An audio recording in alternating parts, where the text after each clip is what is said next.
This is proof that there are non-humans walking amongst us. Now, I don't say that lightly, like there could be another explanation, but this is pretty freaking weird. Now, you remember just learned how they're gonna try and convince us to adopt a central bank digital currency.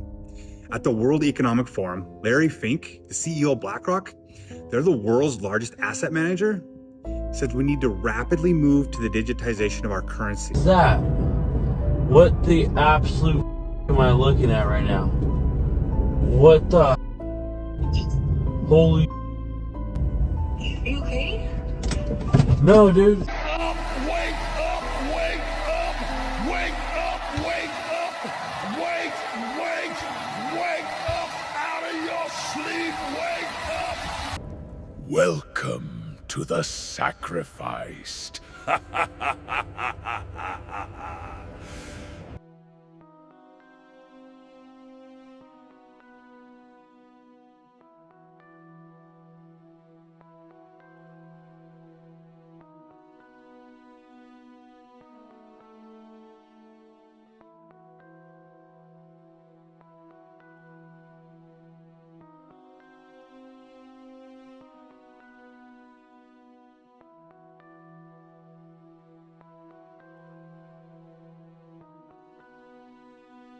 A strange small object that we just flew by, a small silver canister. Do you know what that could be?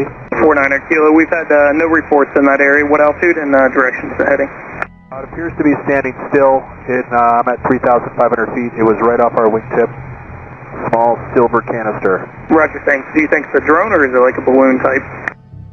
I saw nothing attached to it. It was sort of hovering there. It was astonishing. I don't know what it was. Creepy.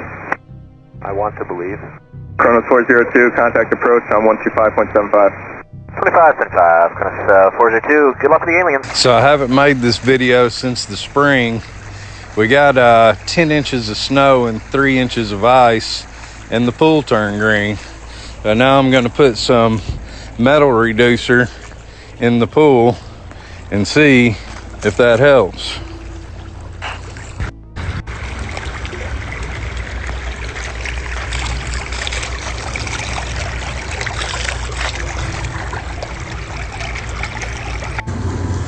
Two minutes after I put the metal reducer in the pool. Here's what 5 minutes looks like. After 10 minutes, it looks like this. Why are they spraying metal in the air? What benefit other than geoengineering the weather is there to the people of America? There's another good synchronicity that somebody told me about, which kind of blew my mind, was this record that was released in July 2001 by a group called, you're not going to believe this, I Am the World Trade Center. There's a group called I Am the World Trade Center, and on an album which was called Out of the Loop, you can see, you go down the track list on Discogs, if you look at the 11th track on the CD, it's called September. Right there you've got the name of the place and you've got the date, all encoded on the album, which was released in July 2001.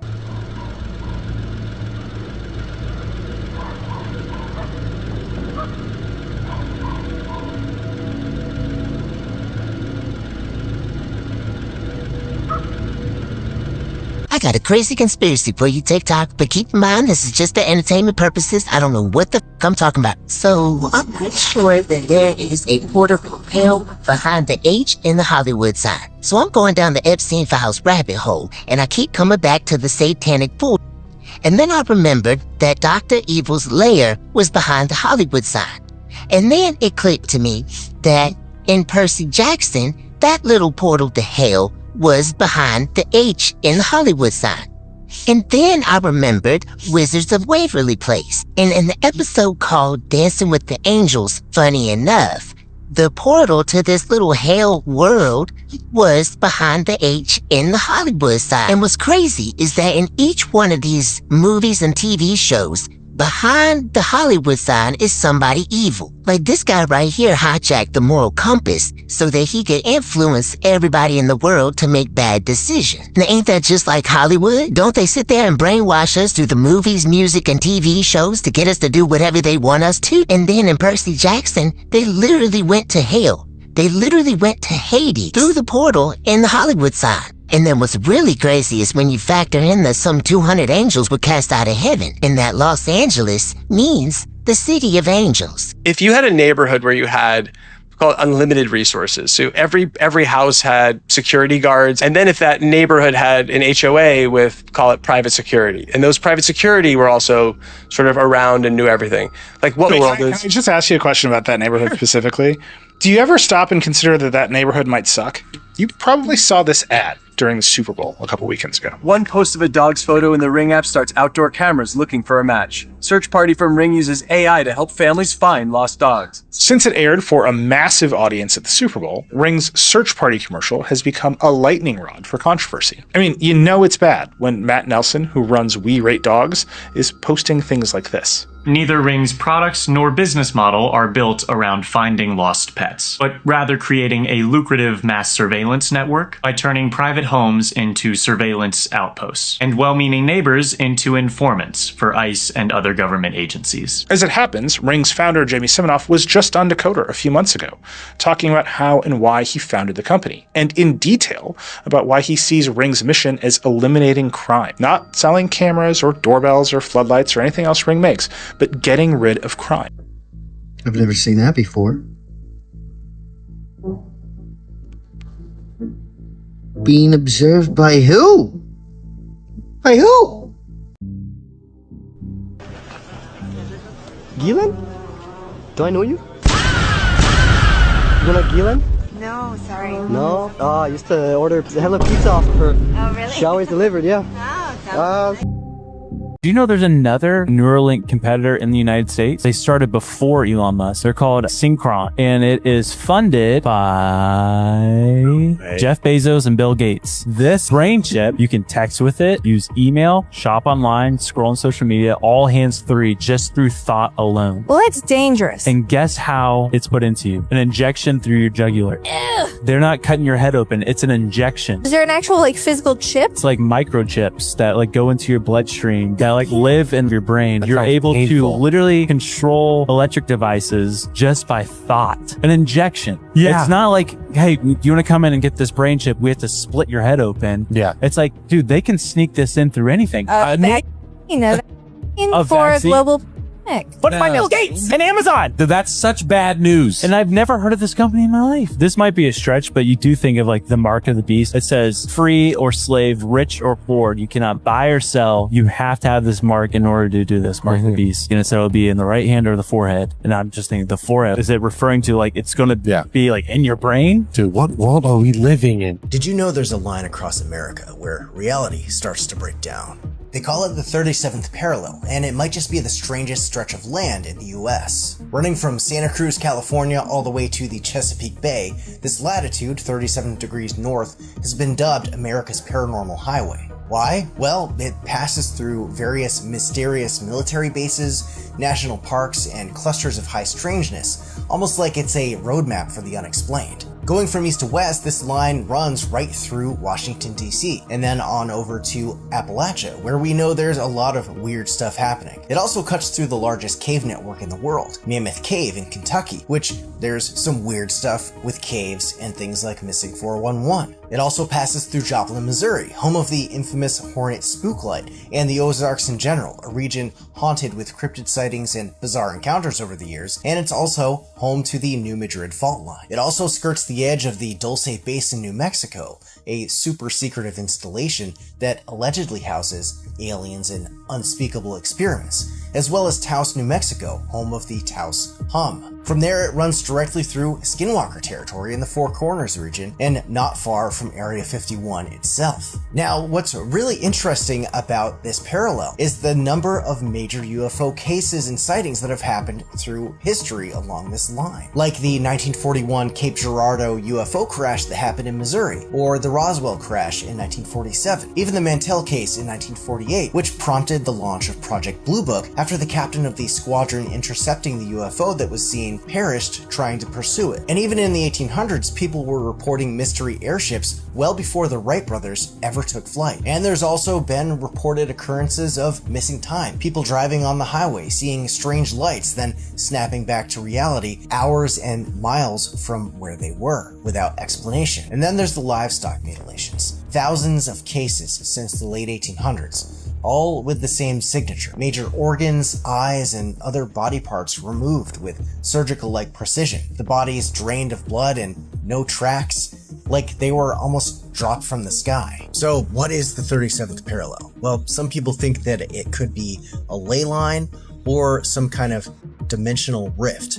Others think it could be a kind of cosmic highway for UFOs for some reason. Elon Musk's latest project is a robot designed to carry human pregnancies. And while it sounds futuristic, it raises serious concerns about health, ethics, and the future of human connection. Seriously, pregnancy is not just about carrying a child. It's a complex process that impacts health, development, and bonding. Introducing robots into this equation could change everything about family dynamics and human development. So why on earth are we even exploring this path? Elon argues that it's about supporting families and tackling birth rate declines, but are we losing something critical by replacing nature with tech? What is that? It's being called the clearest UFO footage ever, and online AI detectors are confirming it's not AI generated with over 99% accuracy. A triangular-shaped craft with no visible propulsion system, flashing strange sparks of blue light in the sky. Some are calling it extraterrestrial technology, but others believe this is what is known as a TR-3B, or Black Manta, a rumored anti-gravity aircraft made under top-secret government black budget programs. Technology beyond our imagination they'll never admit exists, using reverse-engineered crashed alien spacecraft propulsion systems operated by the US Navy and Air Force, which the United States of course denies, even though there are confirmed government-owned patents for triangular spacecraft that were filed in 2004 and abandoned after 2006, whose description just so happens to sound almost exactly like what we're looking at over here. The same craft that has been spotted numerous times around the world over the decades, only to get swept aside as a hoax or nothing to see here. But no, please Google this so you can read all about how it's 100% debunked, and don't you dare question it any further. What the absolute am I looking at right now? What the holy? You okay? No, dude. What is that, chat?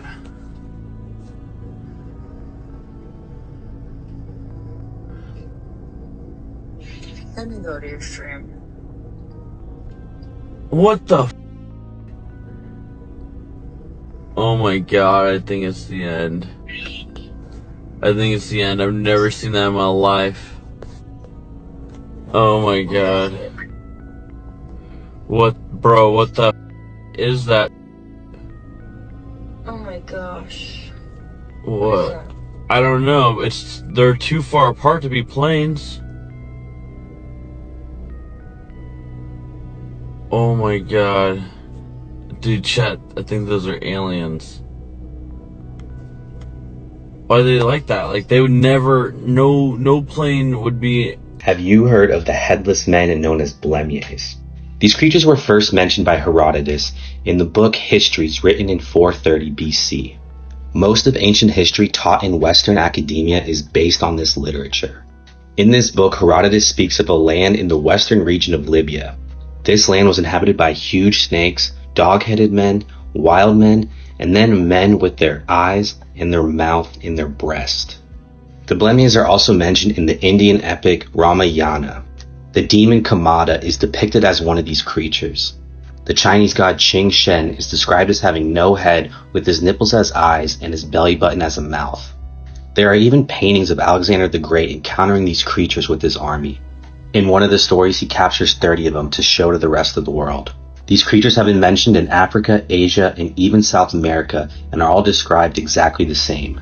These creatures are either metaphorical or actually existed. If they did exist, they were most likely the result of genetic deformity. The third explanation is that they were an ancient genetic experiment. God sent the flood to wipe out giants as well as strange flesh. Maybe these creatures are what strange flesh refers to. Just imagine stumbling on one of these creatures. 2 alien skeletal remains have allegedly been recovered under a church in Mexico, right? 2 bodies right here that you're seeing right now. Absolutely incredible. This was on News Nation with Chad Rubichel, who is a United States Marine Corps veteran, and with the TAD Recovery CEO, T.W. Mock, talking about the process, what happened, how they recovered these things, and what they found. The 2 skeletal bodies, and allegedly a carving as well, depicting these 2 beings with spears, the ones that are referenced, and these are dating back to around the 1600s. Now, there is talks that they are alluding to that a lot of these churches are also spiritual sites, things of that nature, have been built on top of crash sites or things related to the UFO extraterrestrial phenomena, right? Now, allegedly, 13 operatives reportedly died while attempting a recovery prior to the 2 guys finally recovering these remains that we're seeing here.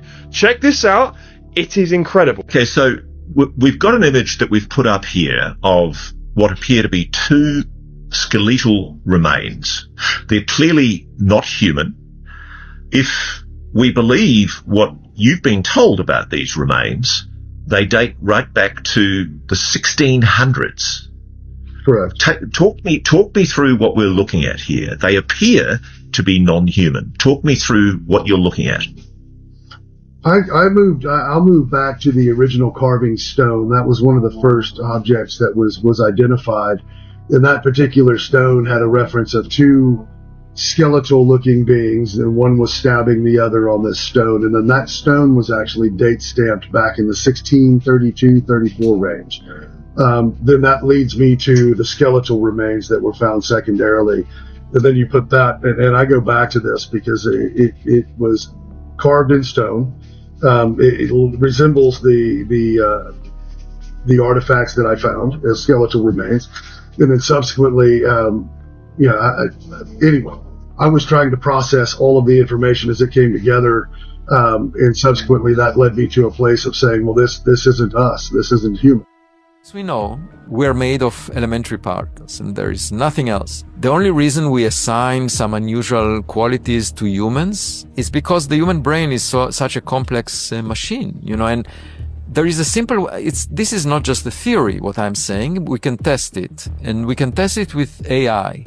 Because once we develop an AI system that has as many parameters as the human brain, my prediction is that it will show the other qualities of the human brain. It will show a behavior that is consistent with it having consciousness, and it will show a behavior that is consistent with it having free will. So you would not be able to tell the difference between the behavior of a human. Turing type. Yeah, but it's Turing to a higher level. It's not Turing by a system that can fool you. That already exists now. Yeah. I know of people that fall in love with large language models. And I also have an avatar that a company constructed, basically trained on all my interviews and my writings and my recordings, and potentially also having video appearance. And I said, that's great, because I can send that avatar to podcast interviews like this one and save time. I had to fly here in order to speak with you. And if I have an agent that, can imitate what I say, that's good. I'm sure they appreciate you being here and not an avatar. Yeah, you can testify that I'm real. Yes. Yeah. Definitely. Well, I mean, so far as I know what real is, but yes. We have some news right now. Chinese scientists are currently developing a robot that could carry a baby to term and give birth to it. Yes, this is real. According to Asian media outlets, this prototype robot that's being created would literally be attached to a hose in which it would retrieve nutrients. It would have an artificial womb in which the baby grew. The prototype is expected to be released as soon as next year and will cost about 100,000 yuan, which is about $13,000 US. Now, the company that's creating it is called Kaiwa Technology. Now, the company hasn't provided really much information over how the insemination process would work here. But we are really moving into the future if this is a real thing that actually is deployed. And now there are major ethical concerns and major ethical discussions going on online of whether or not this should even be done. These are contact lenses that let you see in the dark. They're like night vision goggles without needing the goggles. And it gets even crazier because these lenses let you see even when your eyes are completely closed. It's pretty insane. Now, this was a massive breakthrough by a research lab in China. And the way it all works is super interesting. The contacts are coated with special nanoparticles that absorb infrared light. That's the part of the spectrum our human eyes can't normally see. But here's the big innovation. Those nanoparticles can then convert that invisible light into visible waves that we can see, essentially letting us see in the dark. Now, the contacts are clear, so you can still see normally, but you also have this super secret power to read hidden messages. And here's where it gets even crazier. The people that tried these said it was even easier to read secret messages when their eyes were closed. So in theory, someone could transmit an invisible message, and as long as you were facing in their direction, even if your eyes were closed, you could read it. Pretty insane. The Chinese lab said the first version of these is only going to cost $200. And I don't know about you, but I could see these being everywhere.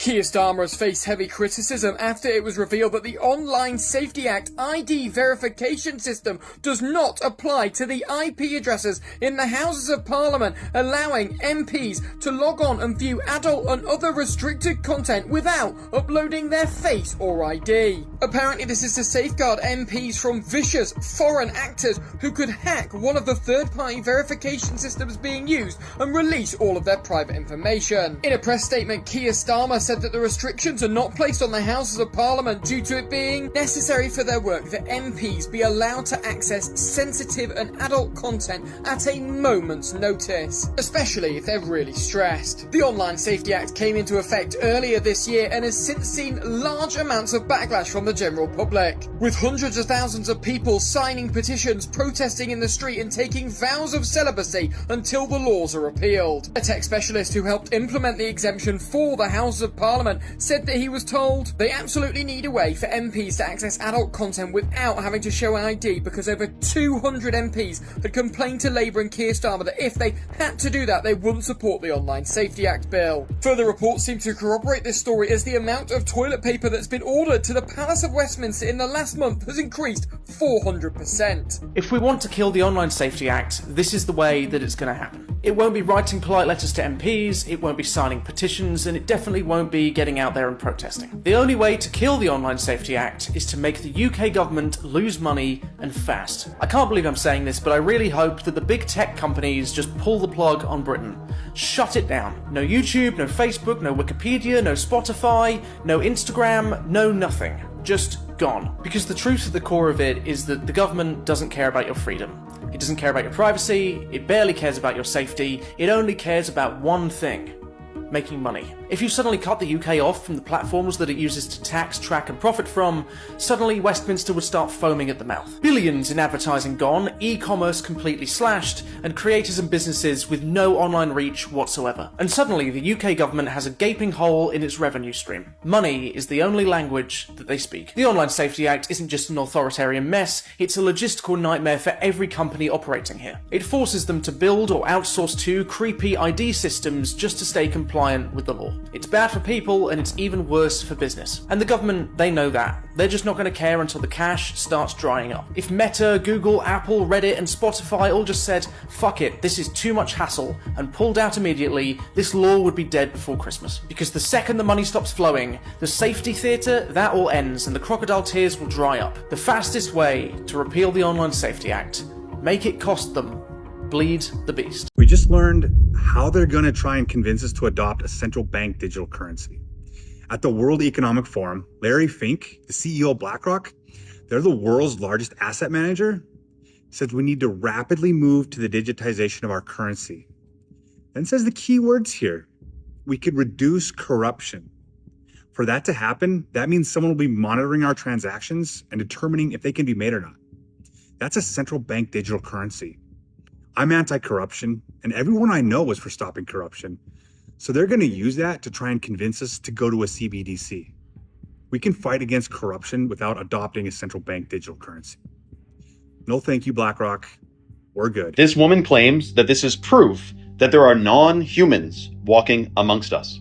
Now, I don't say that lightly, like there could be another explanation, but this is pretty freaking weird. Now, you remember in the movie They Live, when they put on the sunglasses and they could see the reptilian-y people who are amongst the normal humans? And you know how that movie might have been made about Dicenian goggles, the goggles you put on that can see people's auras, but some people don't have auras because they might not be people? Well, this woman goes to Buckingham Palace, okay? She's in Europe. She's in England.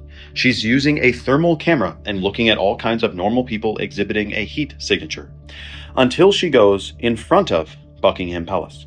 She turns around and films the front guards on this side of the gate, and they have a heat signature. But the two guards at the inner gate that goes into Buckingham Palace, in a second I zoom it in and you'll see, they don't have a heat signature, dude. And keep watching because this is extremely bizarre. You'd think someone said, well, their clothes are thick, so you wouldn't be able to see because of their clothes. But look at these two guys on either side of the door. No heat signature on their faces. You'd think for sure, if it's picking up the heat signature of this light, should pick up their face. So now, last I checked, reptiles are cold-blooded and have less of a heat signature. I'm just saying, should we get thermal cameras and check things out? Now, according to Google's AI, there is no scientific evidence confirming aliens live among us.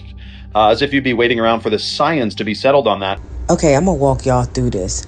This is the neighbor coming out, right? Peep this. Look at this. This is gonna blow y'all mind. Look, it's 7:33. She comes out the house. The NPC comes out the house with the bag. 7:33. Watch this matrix glitch. I'm telling you, this is a simulation.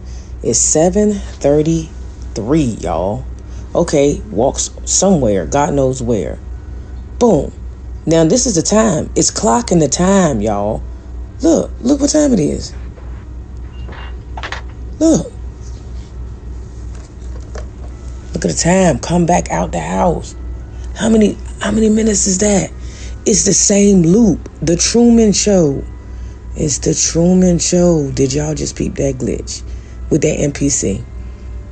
It's all caught on camera. Can't deny it.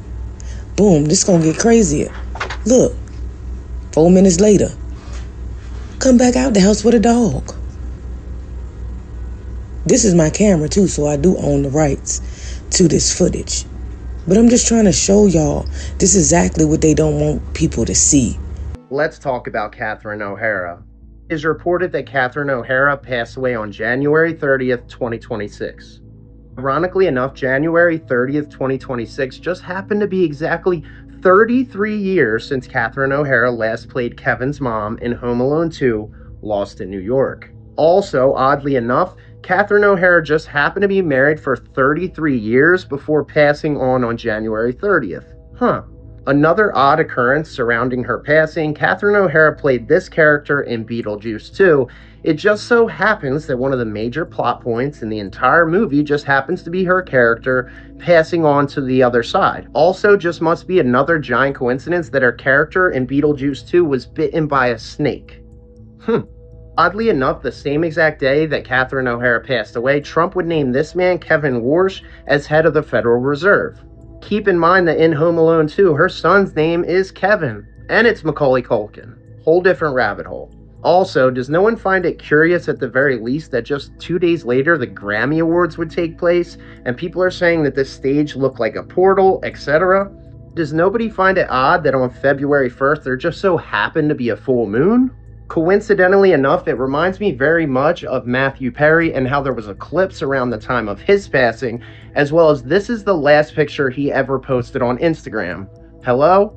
This video is for entertainment purposes only, as always, but comment below. Let me know, guys. Am I on to something, or am I tripping this time? We can't trust our eyes anymore. There's a video going viral of Bob Ross painting with his head, doing fades, or walking out with Anna Nicole Smith during the WWE. Martin Luther King and JFK ding-dong ditching. Bigfoot doing a TED Talk. And then there's poor Jake Paul doing makeup tutorials, dressed up in a skirt or in full Jewish attire, being pulled over by the cops, saying he's done with boxing. I'm officially done with boxing. Stepping away to focus on my LGBTQ career. And then there's real-life versions of Peter Griffin. And who do we have to thank? Sora 2. Some of these videos are so accurate that they've fooled millions. AI went from this to this in a couple of years. And we've just now crossed the line where seeing no longer means believing. People won't know what's real anymore. You see, here's the problem. Our brains have evolved to believe what we see. For decades, video evidence was the final word, the proof. Now proof is dead. If a fake plane crash can look real, what happens when these tools are used to generate convincing body cam footage or security videos, or even historical archives? A world where anything can be faked means everything must be questioned. Older generations are already struggling to tell what's real online. The next generation, they're growing up in a world where reality is negotiable. Imagine fake ads showing real celebrities endorsing products they've never touched, AI-generated press conferences, fake brand deals, or real videos being sold as fake to avoid justice. If anyone can make anyone say anything, every platform becomes a playground of illusion. Trust becomes near impossible. And don't get me wrong, these AI video tools are incredible. They can make anyone a movie director. But every technological leap has a cost, and this one's cost is certainty. Because from now on, every clip, every photo, every breaking story has to come with a question mark. We've officially entered a world where you can't even trust your own eyes. And that's not progress, that's power without proof. That can be abused, which means it likely will be. Welcome to the age of illusion. By 2030, the connections will start to be made between artificial intelligence and the human brain. We've been through a process of preparation, of getting people, first of all, stage one, addicted to technology that they hold. And they're targeting specifically the young, because the young of today are going to be the adults when they want to bring this AI connection in full blown. You're going to usher in a world that is so different, so dramatically different, resistant, that says, hold on a minute, you want to do what? So you prepare them for it through preemptive programs. You put out a stream of movies out of elite-controlled Hollywood. You put out television programs, you put out books, you put out all these things that basically portray the world you want to take people into. So when you literally start to bring it in, there is almost a familiarity with it because you prepared people by portraying it over and over again. Artificial intelligence will be more and more of human thinking till basically it's the totality of human thinking, at which point we won't be human anymore in terms of the consciousness processes we are using today. We will be artificial intelligence. By now you probably have heard how Hollywood is basically shut down, at a standstill, nobody's making movies, promoting upcoming stuff, and I just want to show you some of the scary things the studio is doing and why these people are on strike. For one, take a listen to how big studios like Disney want to handle using AI in media. But this groundbreaking AI proposal that they gave us yesterday, in that groundbreaking AI proposal, they proposed that our background performers should be able to be scanned, get paid for 1 day's pay, and their company should own that scan, their image, their likeness, and should be able to use it for the rest of eternity in any project they want with no consent and no compensation. So if you think that's a groundbreaking proposal, I suggest you think again. That is insane and scary to think about being real, that they just want to scan your face and then use you for all eternity. And that's just like one of the many issues that they're facing here. And now with the Writers Guild and the actors both on strike for the first time in 60 years, hopefully it makes an impact on the studio, but I'm really hoping a fair deal is made and these studios can get realistic with some of the scary things they want to do with AI and other stuff. These Sora AI videos are actually getting out of hand. Not only do we have Jake Paul converting to Islam in one video, and then coming out as gay in the next. An announcement in 3, 2, 1. I'm gay! I hope everyone here supports me. But now both the daughters of Martin Luther King and Robin Williams are having to go as far as to beg the public to stop sending them AI videos of their fathers. Zelda Williams said that this is not what our father would have wanted, and these people are not making art, but rather disgusting, overprocessed hot dogs out of the lives of human beings. MLK's daughter said, I concur concerning my father, please stop this. Because, for context, Sora literally allows you to recreate MLK's world-famous I Have a Dream speech into this. IRL on Antarctica, boys. IRL on Antarctica.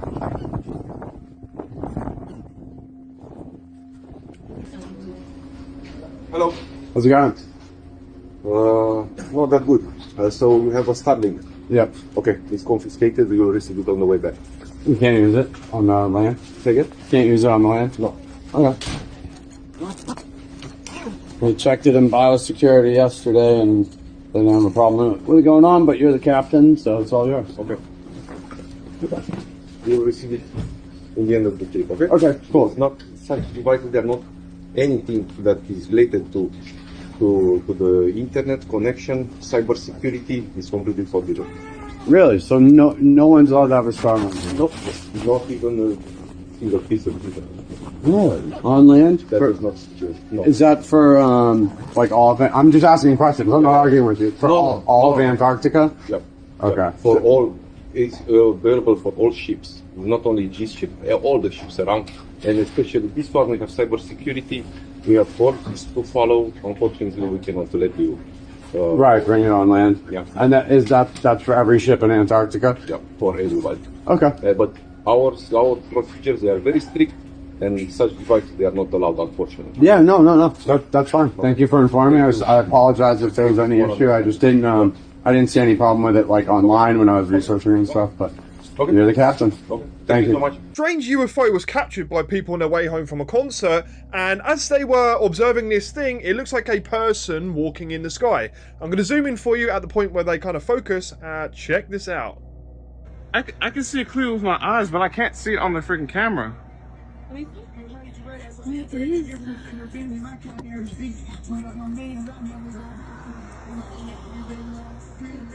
looks like a man walking, don't it?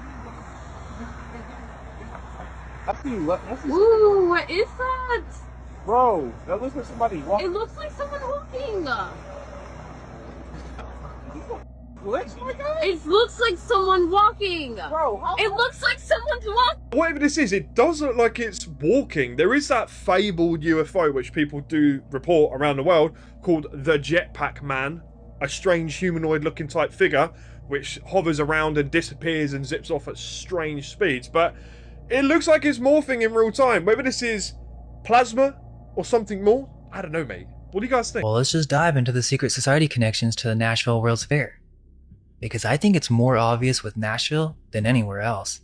And it actually answers a lot of questions. Take the pyramid, or the Memphis building. Let's just start there. Why did they decide to do this? The mainstream story says it's because the busy and historic capital of Shelby County bears the name of ancient Memphis. Okay, but that just raises another question.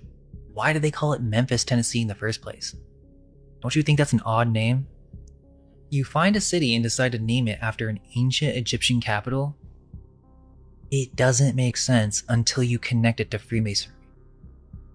Freemasons have always been obsessed with Egyptian and Greek mythology.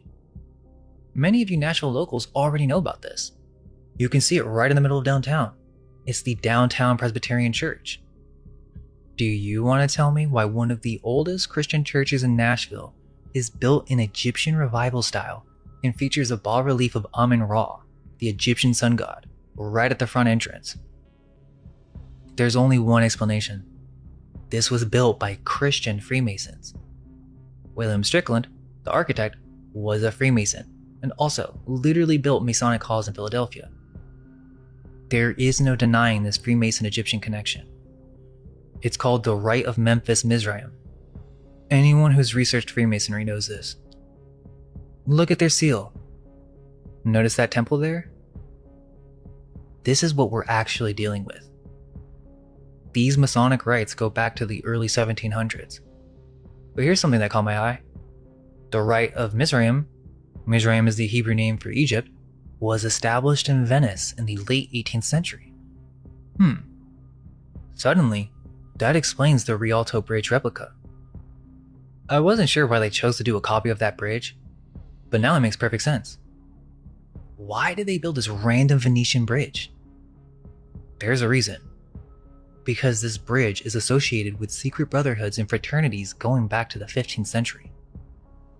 It's one of the most famous and oldest bridges in Venice. But listen to this.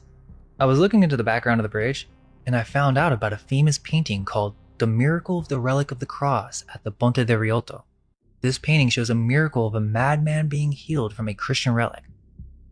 But more importantly, He was commissioned for the Grand Hall of the Scuola Grande de San Giovanni Evangelista, the seat of a brotherhood in Venice. And sorry if I pronounced that wrong. But that's the connection. That's why they made the replica. It's not random architecture.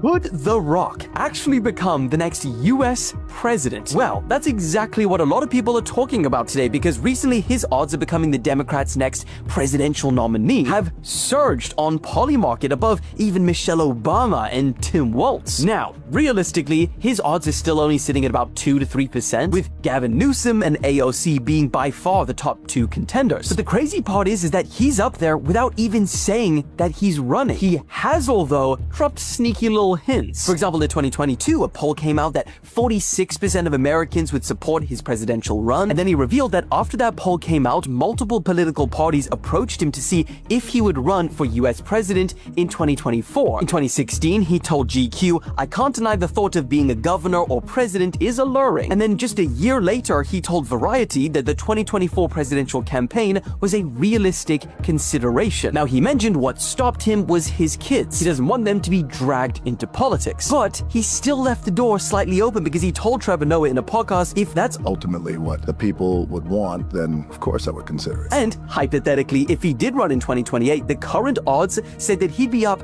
against JD Vance. So the question is Dwayne Johnson exactly what the Democrats need right now? Or would AOC and Gavin Newsom be a better option? In 2020, a Reddit user was digging through a searchable database of leaked Hillary Clinton emails, and they found something that didn't look real.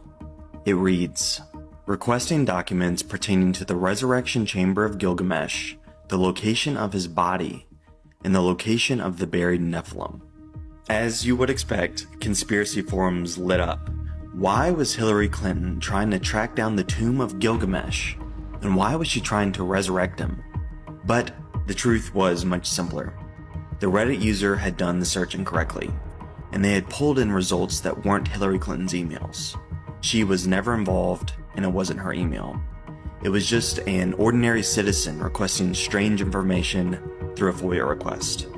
When people realized that Clinton wasn't involved, the story died. But what's forgotten is this FOIA request does have a kernel of truth in it. 13 years earlier, in 2003, a team of German archaeologists allegedly discovered the burial site of Gilgamesh. The researchers used magnetic surveys to map the ancient city of Uruk. Under the dry riverbed of the Euphrates, the researchers detected a massive rectangular tomb that matched the description of his tomb in the Epic of Gilgamesh. It was called one of the most important discoveries in Mesopotamian archaeology. But just days after the announcement, the United States launched the invasion of Iraq. At this hour, American and coalition forces are in the early stages of military operations to disarm Iraq, to free its people, and to defend the world from grave danger. Within weeks, American forces had reached Uruk, and the excavation was stopped. The news of the discovery went totally silent, and the researchers left the country. No further reports were published, and it was as if the discovery had never happened. Of course, conspiracy-minded researchers didn't see this timing as accidental. Did you know that a NASA engineer was the real-life inspiration for the Exorcist movie? And this was kept a secret for 72 years. William Peter Blatty wrote The Exorcist after he read a newspaper article about this story when he was a senior in college. And that's where he got the inspiration for The Exorcist. So his real name was Ronald Hunkler, and this all went down when he was only 13 years old. Now, he died in 2020 from a stroke, and all this came to light in 2021. And the reason no one knew his real name is because the stories were all published under the name Roland Doe or Robbie Mannheim. So he had an Aunt Tilly who was really into spiritualism, and she taught him how to use the Ouija board. Then weird stuff started happening. They started hearing dripping around their house. They couldn't find the source. They heard scratching coming from inside the walls that they assumed were rats at first. This went on for 10 days, and then it suddenly stopped. And the next day, Aunt Tilly died. Then Ronald started acting weird. An exorcism. And really strange things began to happen. He was hearing someone pacing back and forth beside his bed at night. Heavy furniture was being slid around his room. His bed was shaking. Words were being scratched onto him. A lot like the stuff you saw in the movie, except I'm pretty sure his head didn't spin around. They went to their local church first for help, and when that didn't pan out, they ended up going to the Catholic Church, and the Catholic Church was like, yeah, this dude needs an exorcism. He went through 20 to 30 exorcisms, and it finally all came to an end at the Alexian Brothers Hospital in St. Louis. Now, a statue was brought in of Our Lady Fatima and was put on the floor where they were doing the exorcisms in the hospital. Now, in the 70s, that wing of the hospital got torn down, but it's said that supposedly that statue is still on the lower floors of the hospital.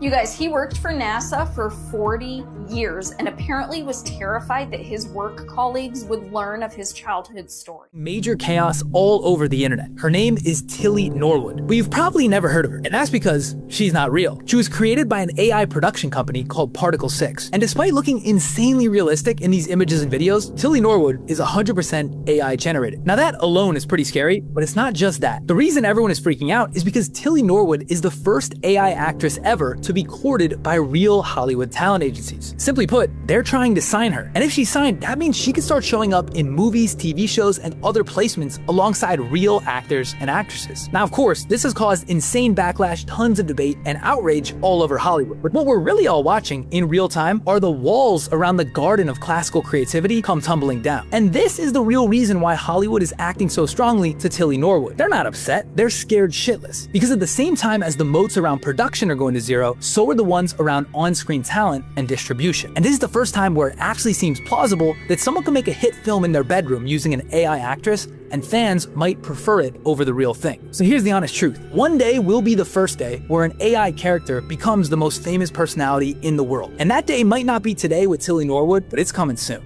The dead internet theory is all based upon the idea that the internet actually died in 2016. According to the theory, 2016 was the last time anything on the internet was actually real, and since then, it has turned into artificially generated content to gaslight the world. Sounds absolutely bonkers, but here we go. So Timothy Shoup from an Institute for Future Studies predicted that by 2026, 99% of the internet will be artificially generated. Once upon a time, people only believed what they read in the newspapers. People went and read newspapers as their source of news. Now people go online, people go to Google, people go to social media. The internet has the ability to manipulate its user, either that be spreading fake news to cause mass panic, or to convince you to buy a certain shampoo brand. It literally has the power. And the more AI evolves, the worse it's going to get. It's already getting very difficult now to spot the difference between reality and this stuff. Can you imagine what it's going to look like in 5 more years? A lot of people hear AI, artificial intelligence, they think that intelligence is somehow connected to truth. So a super intelligent AI will have a kind of super access to truth. No, intelligence is not about truth. Intelligence is the ability to solve problems, to define goals and solve problems on the way to the goal. The truth is one of the things that can help you do that, but not the only one. And we have seen with human beings that human beings until today have been the most intelligent animals, entities on the planet. And at the same time, we have also been the most delusional entities on the planet. We believe nonsensical things that no chimpanzee and no dog and no horse would ever believe. And a super intelligence is very likely to be super delusional, even more deluded than we are.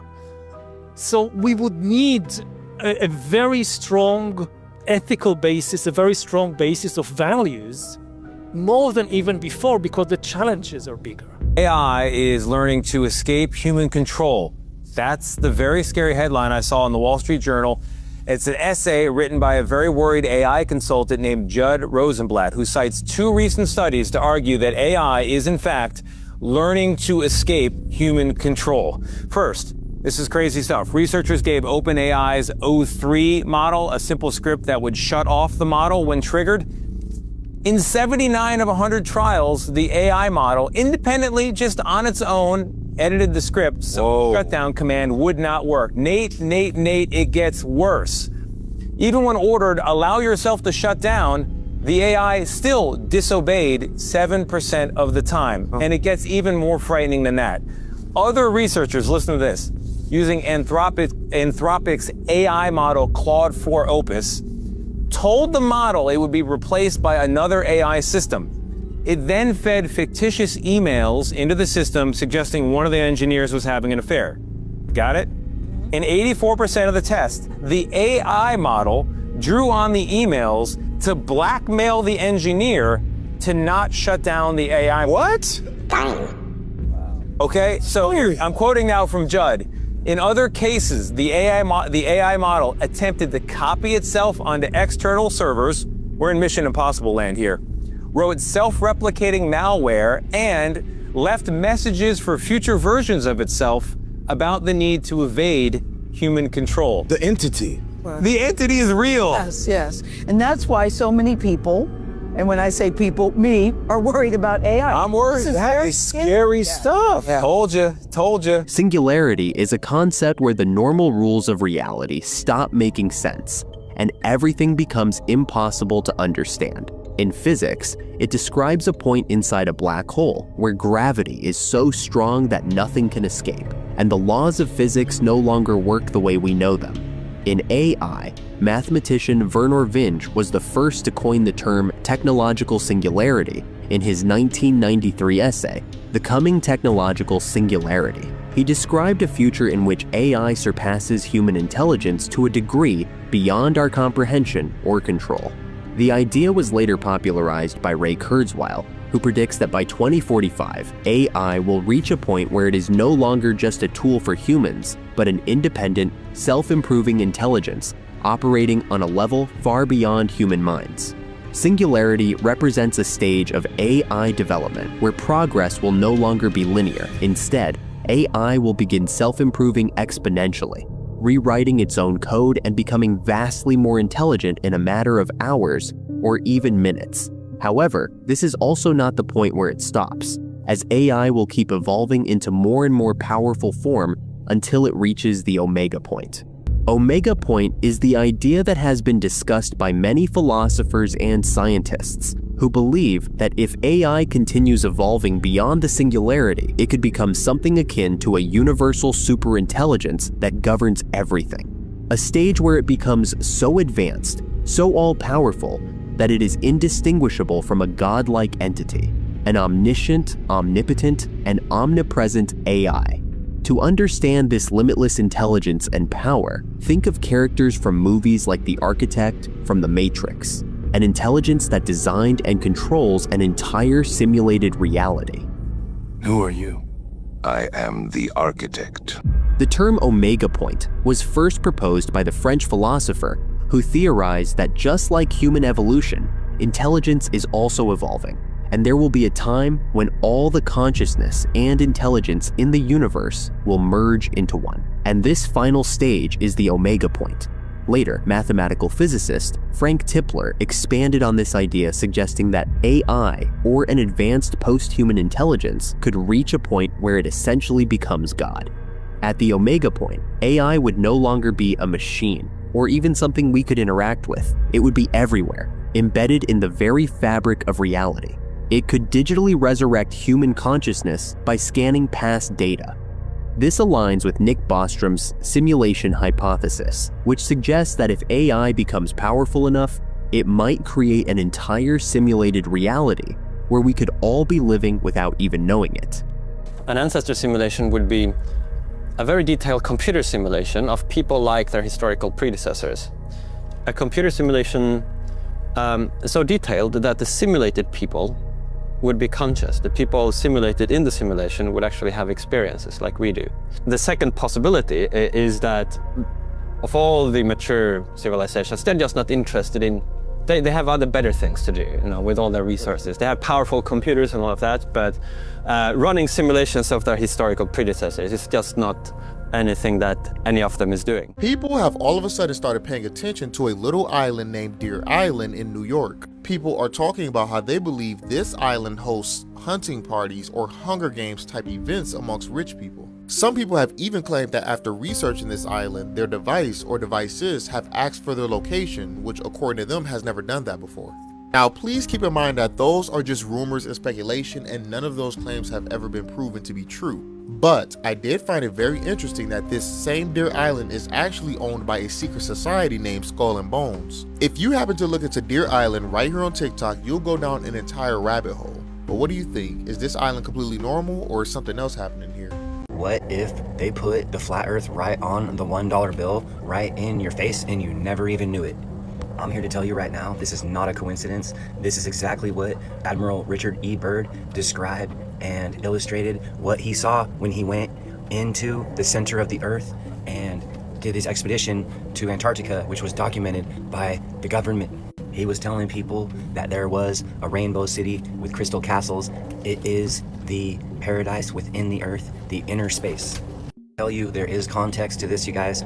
You have to think the all-seeing eye as the central sun of Agartha. I know this sounds like a fairy tale, but you have to do the research yourself. I'm not going to breadcrumb every single detail, but I am going to say, whether this is fact or fiction, it's very interesting to think that there is no outer space, but there is inner space, and the UFOs are coming in and out of the inner space, and everything that we wanted from outer space and from another Earth-like planet is right within our own planet. People want to escape the ice walls. What if they're just covering it with Antarctica being frozen and the Antarctic Treaty? It goes on and on. Again, I could spend my whole entire life breaking this down for people and explaining this side of it. Do I know this to be 1000% fact? No, but I'm here to tell you right now, there is context. Why would Byrd be talking about this? Why would he be on the live shortly after he was going public about it? And he was a real one. He wanted the people to know the truth. There's way more to this than what I'm going to be able to go through in one little Instagram video, you guys. There's all kinds of ties to the Nazis. There's ties to the aliens. There's ties to all kinds of things in the firmament. You guys got to understand this is a bird's eye view, and the firmament would be going over this as well as above and below. So there is somewhat of a round type of a firmament completely around the earth, but it sits on a flat plane according to this theory. Take it or leave it. I'm here to tell you this is not all coincidences, and more people are going to be seeing this as I see this happening. Y2K, 9/11, Hurricane Katrina and Sandy, H1N1 swine flu, the DC sniper, anthrax, monkeypox, bird flu, mad cow disease, the 2008 financial crisis, over 1,000 school shootings since the year 2000, the January 6th attack, Spanish flu, Ebola, groceries unaffordable, rent and housing unaffordable, health insurance unaffordable, summers are getting hotter, winters are getting colder, aliens have been confirmed to be real, the Deepwater Horizon oil spill, Afghanistan, Iraq, and Russian and Ukraine war, SARS, Zika virus, Malaysian Airlines flights that disappeared, the Maui wildfires that were never explained, the opioid epidemic, Flint water crisis, COVID-19, the world is being run by evil billionaires and politicians, and now World War III. We are not at war, motherfucker. Who the fuck is we? Every time some shit pop off, y'all say we are at war. Who the fuck is we? The only thing we are at war with is these high-ass bills, these bullshit jobs, Uncle Sam taxing our ass every time we get paid like a motherfucker, and our own mental health as we try to process this shit. Talking about some we. Who the fuck is we? Nah, fuck that. You leaders who have issues with each other, how about y'all step in the ring and settle it and leave us the fuck out of it? Wait!